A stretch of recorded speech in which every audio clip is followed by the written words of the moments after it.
எங்கேயாவது தமிழ்நாட்டில் விவசாயம் பண்ணி பணக்காரன பார்த்துருக்கீங்களா? நீங்க ஒரு பஞ்சர் கடை வச்சு பழிச்சுக்கலாம், சாலையில கைக்குட்டை போட்டு பழிச்சுக்கலாம், ஒரு பெட்டி கடை வச்சு கோடீஸ்வரன் ஆகலாம். நிலம் வச்சு விவசாயம் பண்றதுனால ஆக முடியாது. இதுதான் நிலைமை.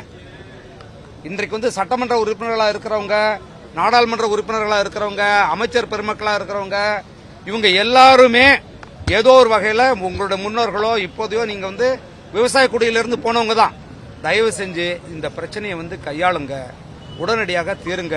இவங்க ஒன்னும் உங்களுடைய சொத்துல யாரும், அரசாங்கத்துடைய சொத்துல யாரும் பங்கு கேட்கல. அது முதல்ல தெரிஞ்சுக்கங்க. ஏற்கனவே இந்த அரசாங்கம் கொடுக்கக்கூடிய சாராயத்தை குடிச்சு லட்சக்கணக்கான பெண்கள் விதவையாகி கிடக்கிறாங்க.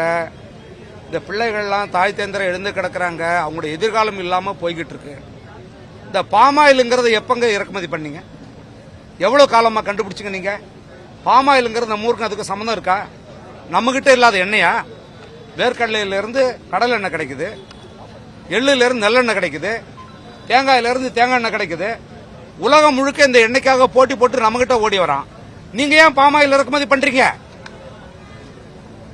ஏன்னா அது விலை குறைவு. அது மட்டும் இல்ல, வெளிநாட்டில இருந்து வாங்குறதால அதுல கிடைக்கிற கமிஷனுக்காக தான் அதை செய்றீங்க. இல்லன்னு சொல்லுங்க பாப்போம். இல்லன்னு நீங்க அறிக்கை கொடுங்க பாப்போம், வெள்ள அறிக்கை கொடுங்க பாப்போம். எவ்வளவு பணத்துக்கு அதை வாங்குறீங்க? அதுல மானியத்துக்கு தானே கொடுக்கறீங்க. அந்த மானியத்தை இந்த எண்ணெய்க்கு கொடுங்க. அவர் பாண்டியன் அண்ணன் சொன்னார அதேதான். பாமாயில முதலமைச்சர் வீட்டில் சமைக்கிறாங்களா? பாமாயில அமைச்சர் வீட்டில் சமைக்கிறாங்களா?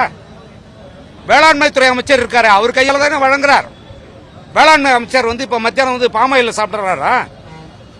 ஏன் என் மக்கள் மட்டும் என்ன, அவங்க உயிர் மட்டும் உயிர் இல்லையா? முதல்ல இந்த பாமாயில நிறுத்தணும், நிறுத்தி ஆகணும். அதுக்கான ஒரு உண்ணாவிரத போராட்டம் தான் இது. அதை நிறுத்திட்டு பக்கத்து எங்க எல்லாரும் அங்கெல்லாம் போறீங்க, வெளிநாடுகள்லாம் போறீங்களாங்க, என்னங்க பார்த்துட்டு வரீங்க? பக்கத்து மாநிலம் கேரளாவை பாருங்க. அவங்க கிட்ட உற்பத்தி ஆகிற அந்த தேங்காய என்ன அழகா பயன்படுத்துறாங்க பாருங்க.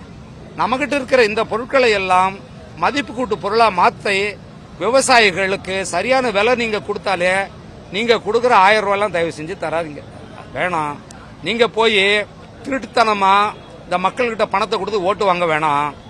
என்ன எல்லாம் நாடாளுமன்றத்தில் 55 விழுக்காடு பேர்ல இருக்கிறவங்களுக்கு குற்றவியல் வழக்கில் கிரிமினல் லாவில் இருக்கிற சட்டத்தில் மாட்டிருக்காங்க. குற்றவாளிகள் 55% பேர். இதெல்லாம் யாரு? உங்களை மாதிரி கட்சிகள்லாம் உருவாக்கி கொண்டு போற நாடாளுமன்ற உறுப்பினர்கள் தான். இவங்கெல்லாம் சேர்ந்து ஆட்சி பண்ணா எப்படி இருக்கும்? அந்த நிலை இங்க உருவாகக்கூடாது.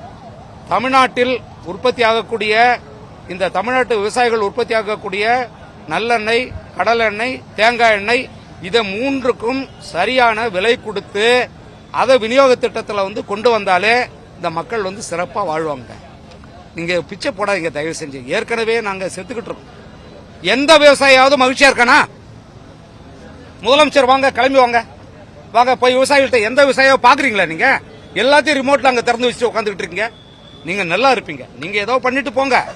இந்த விவசாய குடும்பத்தை அவங்கள வயிற்றுல விட்டு, அவங்கள பட்டினி போட்டுட்டு, அவங்கள கடன் இழக்கிட்டு சிறந்த ஆட்சி செய்யறேன்னு சொல்லாதீங்க.